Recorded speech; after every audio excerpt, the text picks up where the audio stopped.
Hello hello et bienvenue sur la chaîne YouTube du web magazine levélourbain.com. Alors comme tu as pu le voir sur la vignette de cette vidéo ou en lisant le titre de celle-ci, aujourd'hui je teste un bon gros énorme fat bike avec un gros moteur et une grosse batterie. Et le petit nom de ce vélo électrique de 26 pouces, c'est le Sea Rusher Aura. Alors c'est un vélo homologué avec un cadre vraiment original et en plus c'est un cadre ouvert, c'est donc un vélo électrique fat bike qui conviendra à tout le monde. Niveau motorisation, on a un moteur roue arrière de 250 watts et il est vendu pour faire un peu plus de 90 km. C'est ce qu'on va tenter de savoir à travers ce test aujourd'hui. C'est pourquoi dans cette vidéo, on va voir ensemble ses principales caractéristiques. On va faire son déballage, son montage, le parcourir en détail, le tester sur route et sur tout chemin, voir si on peut le débrider, supprimer sa limitation de vitesse pour rouler à plus de 25 km/h sur terrain fermé. Et à la fin, je te donnerai mon avis ainsi que ma conclusion. C'est parti, générique! Avant toute chose, si tu n'es pas habitué à mes vidéos, sache qu'elles sont toutes chapitrées. Ouais, dans ton player YouTube ci-dessous, tu peux retrouver tous tes chapitres, caractéristiques, unboxing, en montée, les détails, la réactivité, etc., etc. C'est ce qui te permettra d'accéder plus rapidement à une information que tu recherches. Si jamais tu trouves ça intéressant, n'hésite pas à liker. Histoire de savoir à qui on a affaire, je te propose de commencer par ses principales caractéristiques. Donc comme je te l'ai dit dans l'introduction, c'est un moteur roue arrière et le vélo est disponible en blanc, comme celui que j'ai là, qui est très bien parce que je trouve que c'est plus visible la nuit, ou alors en noir ou en bleu. Donc ce vélo test aujourd'hui est avec un cadre ouvert, mais tu as le même vélo avec un cadre plus masculin, plus VTT. Et le nom de cet autre vélo, c'est le Zénith. Il convient pour une personne entre 1m50 et 1m90. Donc 1m50, c'est rare d'avoir un vélo pour des personnes aussi petites et pouvant peser jusqu'à 150 kg. Ça, c'est pas mal aussi. Comme tu peux le voir, ce cadre en aluminium 6061 a une forme vraiment particulière puisque la partie du haut, c'est là où sont cachés les câbles. Donc c'est pas mal du tout. Et c'est ce qui fait qu'on a aussi une structure bien solide avec vraiment des grosses soudures. On a donc un vélo vraiment très solide. Sur ma balance, le vélo pèse 34 kg. Ouais, donc c'est un bon gros vélo, un bon gros fat bike. Hein. Et on est en mars 2026. Ce vélo est actuellement disponible au prix de 1299 € versus 1799 €. Mais grâce à mon partenaire Sea Rusher et levélourbain.com, tu as un code de réduction qui te permettra d'économiser quelques euros supplémentaires. Je te mets le lien dans la description ci-dessous. Niveau taille, ce vélo fait 194 cm. Ça fait presque 2 mètres. C'est donc un grand vélo. Il faut pouvoir avoir la place pour le stocker. Il faut y penser, surtout avec la taille des pneus. Tu n'as pas de garde-boue à l'avant et à l'arrière, mais tu peux les acheter en option sur le site Sea Rusher, ainsi que le porte-bagages arrière, puisque tu n'as pas de porte-bagages arrière non plus. C'est pour ça qu'aujourd'hui, j'ai tout mon matos photo et vidéo sur un sac à dos. Mais on a quand même des inserts sur ce cadre pour y mettre un porte-gourde ou alors un antivol, comme moi j'aime bien faire, pour mettre un antivol accordéon. Au niveau du dérailleur à l'arrière, on n'a pas de protection de dérailleur, justement. Je trouve ça un petit peu dommage pour un vélo qui se veut un VTT fat bike pour aller partout faire le kéké dans la nature. C'est vraiment dommage. Au niveau des phares, tu as des phares arrière qui sont assez marrants. Ils sont en bas sur le cadre, ils sont pas en haut puisque tu n'as pas de porte-bagages. On a ça sur pas mal de vélos Sea Rusher. En tout cas, c'est une de leurs spécificités. Et ils font feu stop, mais on y reviendra un petit peu plus tard. Et enfin, on a une béquille latérale, tout ce qu'il y a de plus classique. Et tiens, toi d'ailleurs, ton écran pendant que j'ai toute ton attention. Si jamais tu veux me soutenir et m'encourager à faire toujours plus de vidéos, je t'invite à liker. C'est le petit bouton ci-dessous et à t'abonner à la chaîne si ce n'est pas déjà fait.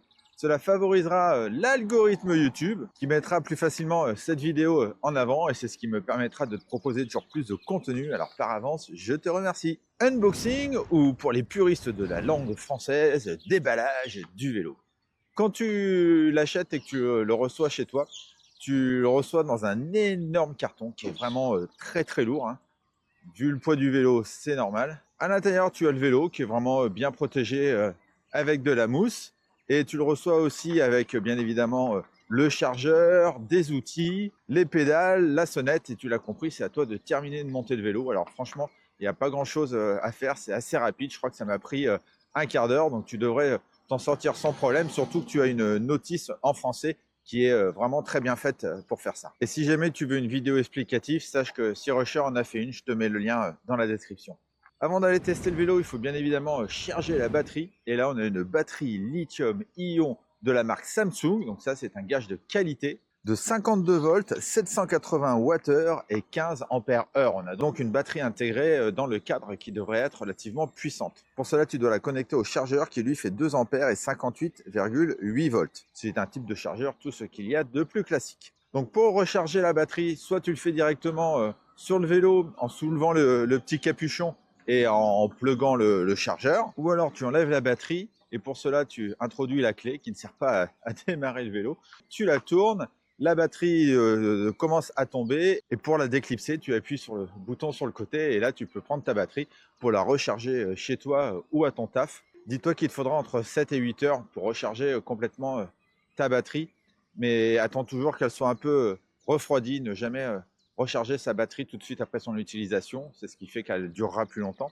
Et pareil, toujours charger sa batterie sur surveillance, on ne sait jamais, une batterie défectueuse, ça peut arriver, un choc, ça reste des batteries au lithium, donc évite de faire ça la nuit pendant que tu dors, on ne sait jamais, malheureusement des accidents sont déjà arrivés, donc je ne veux pas te faire peur, mais ça reste des batteries en lithium, il faut faire attention au niveau de la sécurité. Comme d'habitude, je vais te parler du confort du vélo, donc à l'avant, tu as une fourche à ressort de 10 cm de débattement, ce qui est pas mal du tout. Elle est réglable en dureté on-off, donc soit tu la mets, soit tu la mets pas. Au milieu du cadre, on n'a pas de suspension et on n'a pas de tige de selle non plus avec ressort. Donc tu l'as compris, on a un vélo quand même relativement rigide.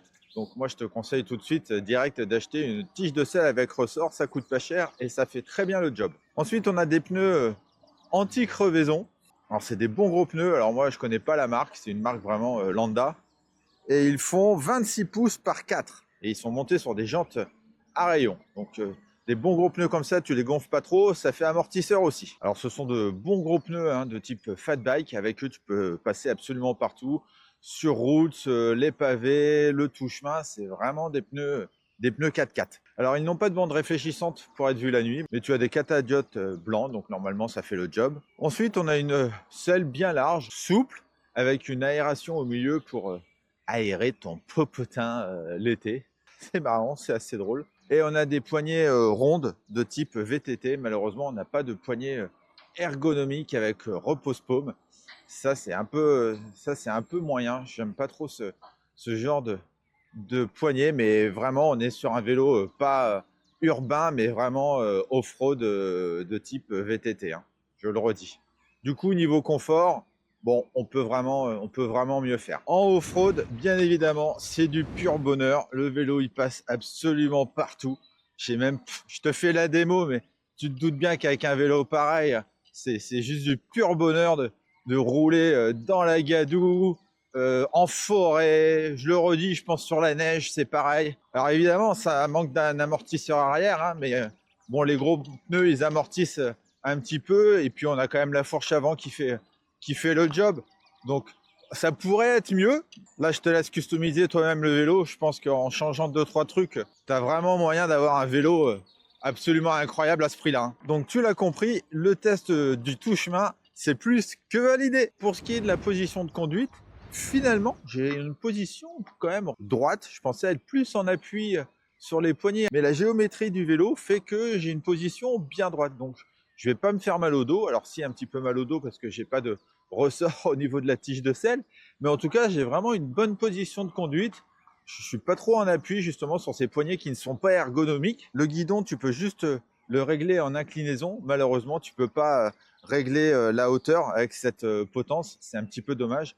Mais heureusement, tu peux quand même régler la hauteur de selle. Je pensais pas avoir une position aussi bien. Je pensais être vraiment en mode VTT, quoi. Parlons du poste de pilotage. On a donc un grand cintre en forme de moustache qui fait 70 cm de large. C'est ce qui fait qu'on a un vélo bien maniable. On a bien évidemment les poignées dont on vient de parler, qu'on a vu tout à l'heure. Sur ce vélo, on a des leviers de frein hydrauliques de la marque Logan. Ils sont vraiment très bien. Tu peux freiner avec 2 ou 3 doigts. On a le contrôleur qui te permet d'allumer ou d'éteindre le vélo, de changer tes 5 niveaux d'assistance avec le bouton plus et moins.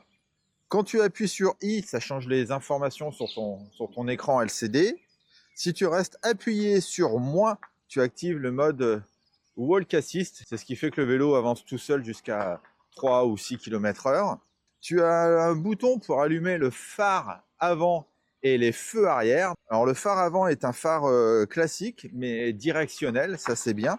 Et les feux arrière, comme je te l'avais dit tout à l'heure, c'est deux petits feux qui sont en bas du cadre. Donc c'est très bien, c'est esthétique et ils font feu stop. Mais niveau sécurité pour la nuit, je te conseille de mettre un feu sur ton sac à dos ou sur ton casque, ça sera quand même plus visible la nuit dans la circulation. Ensuite, on a une véritable petite sonnette là, qui fait pas beaucoup de bruit, voilà, qui te permettra de te signaler sur les pistes cyclables. Au milieu, on a notre écran LCD en couleur, s'il vous plaît, sur lequel tu peux voir ta charge de batterie, ta vitesse, la puissance moteur que tu utilises, tes niveaux d'assistance et comme je te l'ai dit tout à l'heure, différentes informations. Alors, on a le kilométrage total, kilométrage de trip, ta vitesse maximum, ta vitesse moyenne, le voltage de la batterie et ton temps de parcours, ce qui est pas mal du tout.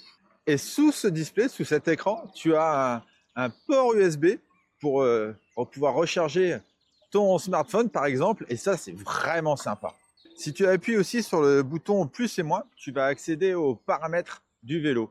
Là, la notice c'est pareil, elle est vraiment bien faite, elle t'explique tout. Je ne vais pas rentrer en détail, mais c'est ce qui te permet de passer des miles au kilomètre/heure. Donc tu peux vraiment interagir sur pas mal de petits paramètres. Mais je le redis, la notice est très bien faite. Je te laisse regarder et faire des changements, mais vraiment seulement si tu en as besoin. Et à droite, on a notre shifter Shimano 7 vitesses SIS Index. Voilà, je crois que j'ai fait le tour du poste de pilotage. Maintenant, il va être temps de tester les freins de ce vélo Sea Rusher Aura. Comme je te l'ai dit tout à l'heure, sur ce vélo, on a des freins hydrauliques à l'avant et à l'arrière avec double piston, s'il te plaît, des freins Logan. Et ils sont associés à des disques de 180 mm. Allez, je vais aller jusqu'à mes 25 km/h. C'est parti, je vais prendre un point de repère. Alors j'ai laissé de la gomme, mais il m'a fallu même pas 1,50 m. Autant te dire que le vélo il freine super bien, surtout que là j'ai fait 15 bornes. Les freins sont pas rodés, mais on a des vraiment super freins sur ce vélo. Et ce moteur, alors bah oui, on a un vélo électrique, il faut bien parler du moteur. On a donc un moteur arrière Sea Rusher sans balai de 250 watts, 95 Nm de couple, ce qui fait qu'on a un moteur bien puissant. Et il est associé à un capteur de couple et de pédalage. Alors, si plus j'appuie fort sur les pédales, plus j'ai de puissance. Mais ce qui est drôle aussi, c'est que à peine je pédale, l'assistance fonctionne. Donc c'est aussi un vélo de feignant. C'est la première fois que j'ai ça sur un vélo que je teste, d'avoir et capteur de couple et capteur de pédalage. Et il est associé au dérailleur Shimano tourné sans sa protection de dérailleur, justement, sans sa protection. Sans assistance, ça donne quoi? Alors là, il faut vraiment baisser les vitesses. Là, tu roules en vitesse 1. Et je le redis, le vélo, il fait plus de 30 kg. Donc, c'est plutôt compliqué. Allez, si je mets assistance 1, et là, en assistance 1, le réglage d'usine du vélo fait que j'arrive à mes 25 km/h dès l'assistance 1. C'est très bien, c'est pour ça que tu vas économiser de la batterie. Et là, tu vas me dire, mais quand est-ce que je vais mettre mes autres niveaux d'assistance? Bah, si tu veux avoir encore plus de puissance, mais pas plus de vitesse, tu pourras mettre l'assistance à 5. Mais c'est surtout en montée, par exemple, que ce sera utile. Perso, je trouve ça un petit peu dommage. J'aime bien pouvoir avoir 5 niveaux d'assistance et avoir différentes vitesses à différents niveaux d'assistance. Bon, après, c'est vrai que la plupart du temps, on roule en assistance 5. Et concernant la limitation de vitesse, c'est donc un vélo homologué d'usine qui est bridé à 25 km/h. Si jamais tu veux en faire sur route fermée et supprimer cette limitation de vitesse, le débrider à 45 km/h, sur la vidéo de mon test du Komoda, t'explique comment faire.